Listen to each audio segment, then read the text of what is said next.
Hello. Hey, how are you? I'm doing pretty good. Welcome to Enough. Thank you, everyone, for joining us. This is our first episode. I'm so excited, Maya. I'm a little nervous, I'm but so more glad you just said excited. that. Yeah, can we just get it over with? How nervous we are. Exactly. Breathe. I know. Whew. But anyway, we're just it's the first time we're gonna have growing pains, and we'll probably say something silly and just keep it moving. That's what I mean. We have to go. We have to just plow through Yes. and do And the rest. So. also, it's live, so like we should have known. But anyway, um, what do you want to talk about this evening? Oh, I was sort of disappointed to hear about the minimum wage, not going through Mm. uh, in this new bill that was like monumental. I mean, like I'm not trying to take anything away from it, but I just felt like the minimum wage finally had a chance and it fell through. So I don't know. What do you think about it? I think it's unfortunate. I think one of the ways we can absolutely help lessen the um, disparity in incomes is to bring up the working poor, right? So I am disappointed as well. I don't understand why people don't want people who work hard, because the less you make, the harder you work. I don't know why they don't want them to have a livable wage. Yeah, I mean, I remember the time when I was making minimum wage. And, I think most people think, oh, these are teenagers who are making that kind of money. And it's the beginning of their, either they're not serious, they're part time, they're being supported by someone else. But I remember I was 29 years old and I was working in a public library. I had a bachelor's degree, I had student loans, I had all kinds of, um, you know, debt and responsibilities that came with it. I was married, I didn't have kids yet, but I was making minimum wage. And I remember I was working at the county library and having a degree and being in library school. The librarian gave me all kinds of responsibility. I was opening the library, closing it. I was, managing people and resources. And I was making less than people were making at McDonald's. So, I just feel like the reality is, people just don't really have a good sense of who's making minimum wage. And and to give someone a livable wage, to make the bare minimum a livable wage, how much of an impact that would have on people's I lives. absolutely agree. I think people assume it's children, and it's not children. It is single moms trying to make ends meet, maybe working two minimum wage jobs, which are, maybe the single mom had a baby when they're in high school, or, whoever, whatever their circumstances, it's women usually, and then their children. And so that's why I'm like, let's pay people a livable wage, because it affects children. Absolutely. Absolutely. There's no way you can make it on a minimum wage. So I Yeah. hope it comes back. And with seriousness and um a real commitment to actually get it signed through. But I do understand why they took it out of the bill, but I hope it comes back. Yeah, I hope so too. When they do a budget or something, like whenever they bring it back, I just want to add that 50% of employees that are making $15 an hour or below cost the country $100 billion in subsidies. So what we do is like welfare, food stamps, TANF, Medicaid. So we're paying for it anyway. I'd much rather have our goods be a little bit higher and allow people to be able to pay their own rent without getting Section 8 housing, or to allow people to pay for their own groceries. I think it Yeah. just completely changed the landscape. And $15 isn't a lot, but it's No, that's the minimum. That's still not going to make anybody rich, right? not that much. No, I'm, it will make a difference though, especially in places that have a lower cost of living. It will make a huge difference. So I did not know that, but I think that just makes me even more, makes me even more upset about how long we've stayed at the same salary. Yes. And then, the pushback is always like, well, I don't want my milk to be $7 a gallon, and I don't want my cereal to be $6 a box. Or, it's always something like everything is inflation was going to kill us and it's going to be too much. But in Seattle, it's not, honey, go see your father. In Seattle, I apologize, they didn't raise anything. Things are still going. People are still having their small businesses. I know it's not easy, but it's still doable. It's working. Yeah. And good news is here in Virginia, they have passed it. So we should expect to see a difference, I hope, in lifestyles for people. Absolutely. Yeah. So, all right. So what else is on your mind, Maya? Let's see. I wanted to talk about HR1 and HR4 because that's all I keep hearing. And what's that? What's HR? What do you mean by HR1 and HR4? So HR1 I know is for the People Act, and okay. then HR4 is the John Lewis's Voting Act. Right. So I did a little bit of reading and research, and I think it's really important that we know what's going on and what's coming up. Yeah. I mean, that's huge, especially after this last election and what we've gone through. So, yeah. So tell me about HR1 and I'll tell you what I know about HR4. Real quick history on it, just so people will know. It was introduced back in 2019. Obviously, it didn't go through. It sat on McConnell's desk, I guess, for a couple of years, and they just reintroduced it. It passed the House, and now it's back at the Senate. And so I understand they're saying that the Republicans are probably going to filibuster it. But hopefully, with public pressure and us reaching out to people, our Congress people, they will pass it and not filibuster it. So we'll have to see about that. But at face value, it's basically a bill that's going to expand our voting rights, correct campaign finance laws, which are ridiculous, which will help to influence, to actually reduce the influence of money in politics. It'll limit gerrymandering and create new ethics rules for federal lawmakers, which all those things sound good to me. I don't know why people wouldn't want to put that through. Yeah, when I was reading about it, I thought about John McCain. I mean, I hear, what you're saying, that you're absolutely expect the Republicans to filibuster it. It is clearly getting, it is clearly only being supported by Democrats at this point, right?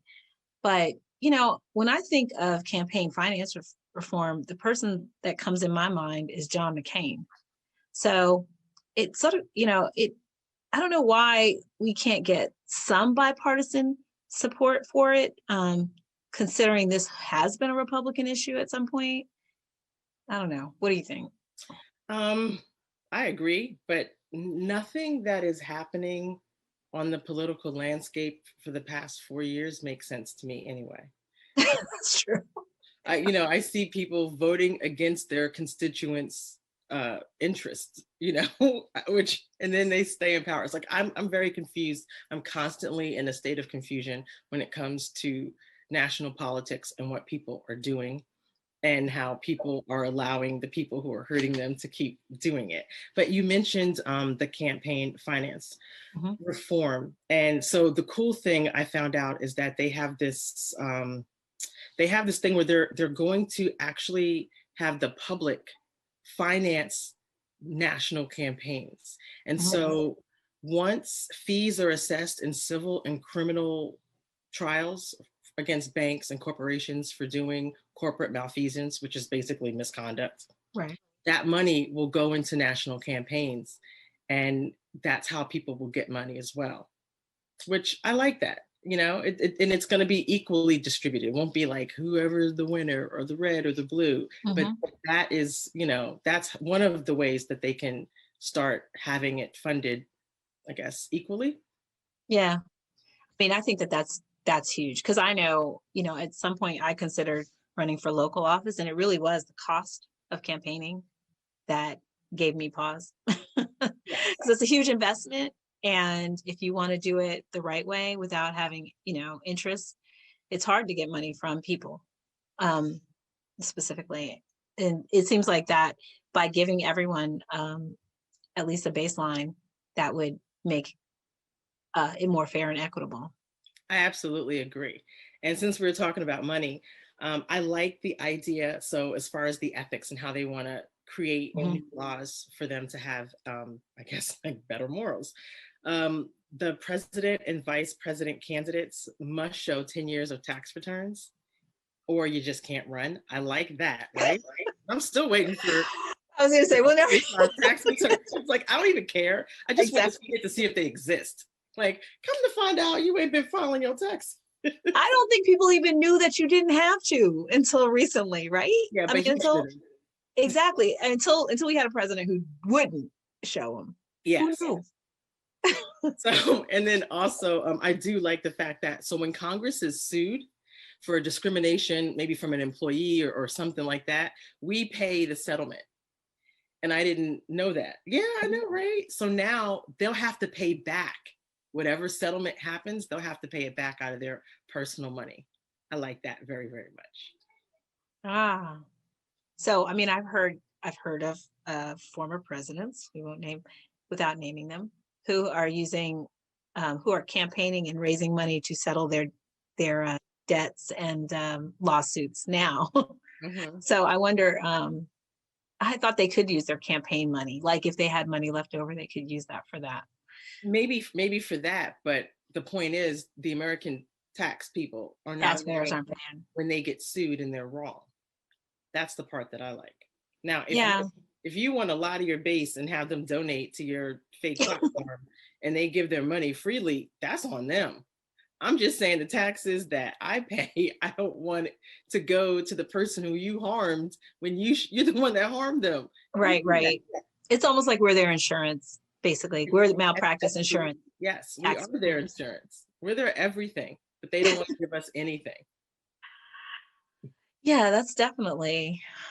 It's absolutely what it is. Yeah, I think that's everything. That's true. I mean, where do you think we're going with this, though? Like, so what's your prediction for how we're gonna get HR1 to what do you think is going to happen? I don't know. Somebody better call Stacy and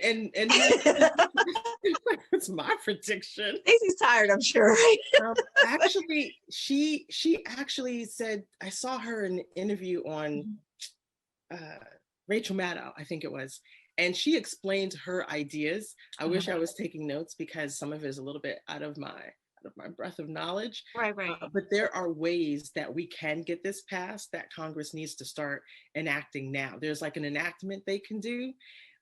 How they pass, how they make Merrick Garland the new AG. It's the ways in which they do that. Those are constitutional, I guess, offices, or has something to do with how the Constitution is written. And she was saying if we make a part of voting a part of that, if we include that in that provision, then we can get these passed. So I didn't know you were going to ask. We've been able to. No, I know. But you know what? Like the reality is, Maya, we are regular people, right? So we're having a normal conversation. We don't know everything, and I hope these people who are watching us aren't expecting us to know everything. But maybe in the comments, if somebody does know what that is, they can add it, and we can all get smarter. Or I'll just call Stacy when I get off. Or you can maybe Stacy will comment. I'm sure she's watching. But seriously, if I would have known, I would have had like a good sentence prepared. All right, so I wasn't trying to trip you up. All right, so wait. All right, so tell me, is there anything else about HR1 we need to know? I mean, I will say it requires early voting in all states, which clearly we don't have. So I think that's going to be fantastic. And it'll make Election Day a federal holiday, which I think is fantastic. People should be able to get off work. So there are a ton of great things in HR1. But I would say I would encourage people to go and read about it themselves. Go to Wikipedia or go to the actual Congress's website and find out. There's a ton of stuff in there that affects us positively. And I will just say one last thing, which is there are over 200 bills that have been introduced since January that would limit voting rights across the country. So some of the reasons why we want to strengthen voting rights, but there are 200 reasons why they don't want us to. So we should know what's out there. Yeah. So yeah, that brings me to the Voting Rights Act, which is HR 4, right? And that's all about um, trying the federal government being responsible and making sure that states cannot restrict people's rights to votes. Right? It is a restatement of the 1965 Voting Rights Act, which we all know about. We all know about John R. Lewis, who has become the namesake for this new voting rights bill, because we know he was very instrumental in making sure that the first Voting Rights Act was passed. Um, and so it's named after him. And of course, in 2020 he passed away. And so, but it is the other. I feel like it is the strength behind the what is it? Voting for the People. What is it? The HR 1 Act, Oh right? yeah. Mm-hmm. It's what will give it strength. Like they have to go hand in hand, right? So basically, for those people who may have studied the Voting Rights Act in high school in history class, just a reminder that it that this bill came after, or this act was passed after such events as the March from Selma to Montgomery, all Black people in the South who were oppressed by Jim Crow laws and could not vote. And 1965 was when my mother and my father were living in Alabama and couldn't vote, and their family, their grandfather. So this is not like ancient history, right? We know that we had the famous vision of John Lewis and other activists who were beat down by Alabama state troopers on the Edward Pettus Bridge. And we know that that was the passion that led for a monumental change so that Black people and people across the country could vote. But in 2006, it was reinstated. And then in 2013, the Supreme Court, in all its wisdom, said, hey, discrimination is not here anymore. And in Shelby County versus Holder, they pretty much gutted it. All right. So here we are again. And it's going to take an act of Congress, Yeah. Voting Rights Act, for us to get it back. Because guess what? After 2013, what do we think happened? You've already talked about the over 200 laws and state laws across this country. Now, it's not just the South that was being monitored by the right that have enacted things to restrict people's voting. And it affects those people who are likely to vote Democratic, which is why we don't have bipartisan support for it. And it is mostly Black and brown communities. So poor communities, but it affects everyone, right? Because if your state or your local office can create laws to maintain a power structure that doesn't benefit you, right? Then, and there's no federal strength to stop it, then it affects everyone, right? It's like basic democracy 101 is that people can vote, right? So just to give you some further proof of how much of a risk this is in not having the Voting Rights Act reinstated. Since 2020 election, Arizona has 19 restrictive bills, Pennsylvania has 14 restrictive bills, and Georgia has 11. They rank 1, 2, and 3 in creating restrictive voting laws. And we also know, of course, that Arizona, Georgia, and Pennsylvania were the swing states that decided the election, right? So it's huge. Like this has got to be addressed. Well, I think another way to look at it when people are just like hemming and hawing, or do I really want to care? at least for me, how it resonates with me is the pre-clearance is gone, right? And so we want to reinstate pre-clearance. And what that is when a state wants to change when the legislators of a state want to change people's rights for voting in their state, it has to go through the federal government. It has to be cleared, or it's considered pre-clearance. And then the government looks at it, and it looks at it specifically for infringements of rights and for things like that that would hurt people. So without that, and the argument to get rid of it is like, well, I'm a state, I should have the right to do it. It just reminds me of states' rights. Yeah. You know, I mean, that's basically what we're back to. Absolutely. Like, we back to this, we back to Jim Crow. We're back to, was it a war about, you know, they would say it was states' rights. I mean, we know it was racism and slavery. Right. It's rights, like, come on, we're back here, yo. Like, yeah. And how can you, this is the part that just like kills me, right? We participate in the United Nations and go to other countries to ensure a free and fair election. And we won't do it in our own country. So we'll have a federal or a national election and not have a standard set for every state to follow in giving everyone equal right and equitable access. And considering the level of technology we have today, there is no reason to have the restrictions that have been in place. Absolutely agree. It's just, I mean, I'm pissed, even just talking about, I'm sorry, excuse me, but even just talking about it, it's just, there's no excuse for it, What else doesn't make any sense? It doesn't make any sense that in the United States, it takes people 5 and 6 and 7 and 10 hours to stand in line to vote. That makes absolutely no sense. That is so true. And, of course, that happened after 2000, was it 2016? 2013. Mm-hmm. I mean, did we see that before? I don't think so. I've been voting for a long time now, right?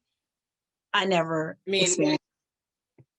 Again, we're just going backwards. So I hope that they figure out a way to get these two things enacted, because they're incredibly important to our democracy. It will affect all of us. It will absolutely affect all of us. And if you haven't been voting, well, shame on you. You better start now. I was like, don't even start me with the people who say they didn't vote. I always say this: if voting wasn't important, people wouldn't be going through these great measures to stop you from voting. Okay, well, I'll say this: if you don't vote, never tell me, because I'm gonna get up in your face. Like, what is wrong with you? Exactly. And you're never gonna have a perfect candidate. And so that's not what you're voting for. No, you can. There is a way to have a perfect candidate. You can run for office. People can. This is true. Maybe get off the sidelines and decide to make a difference themselves. That's true. And you know what? That's what it takes. But that's also why we need campaign finance reform too. So it goes back to the Voting Rights Act. People need to have the ability to do that, to vote, to run. And we have to make it easy for them to do. I feel like we have gotten like really, really tense.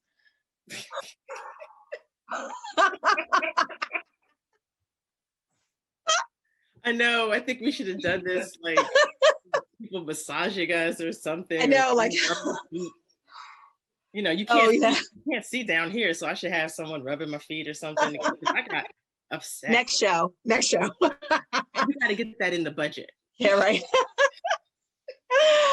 Oh my goodness. All right, so we don't have a lot of time, but I mean, like, send me out like something cool. What happened this week that we could talk about that's like light?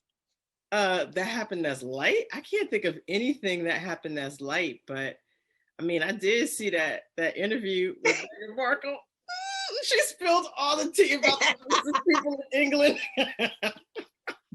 That was good. I hate to say that I was like, wow, really sort of enjoying it, but because I felt bad. But interesting, isn't it? Like, and heartbreaking too. I feel really horrible about what she went through, about what any woman goes through with postpartum depression. Yeah, that's true. It is not a joke, and it is very serious. And the guilt you have from being depressed because you have your baby and you should be happy because your baby's alive and healthy and all these great things and 10 fingers and toes, and then to have all that, It's a bit much. But that being said, I love that they told all their business. Yeah. You know what? Someone said that Oprah woke up and said, let me walk down the street and destroy the British monarchy. Yes, she did. Talk to my neighbors. I like the fact that Meghan Markle woke up and was like, how you think you're gonna come for me and I didn't send for you, royal family? Me mess you up. You don't mess with a Black woman like yeah, you that. ain't playing with me. Mm-mm. Yeah, I mean, you could tell she was serious at the wedding. So I'm gonna give her credit. I feel like she has maintained a certain level of integrity. And of course, it has been fodder for the British tabloids, which is the bigger issue, right? But and yeah, I mean, you know, it's a bigger issue, and I think I feel like I can only just look because I'm not British, right? Like there's no control over it, but I'm glad they're in the United States. Maybe they can really get past it now. Maybe, maybe not. Who knows? I will say my last thing about this is my little prediction. If you look at the Commonwealth countries who pay into the crown and who allow those people to be who they are and to live their life, I think it's at 68%, almost 70% of the citizens of those countries are brown.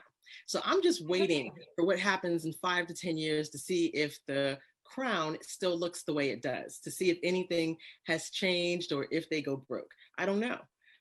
That would be funny, but I don't know. We'll have to just wait and see. We'll have to see. I feel like they own too much land.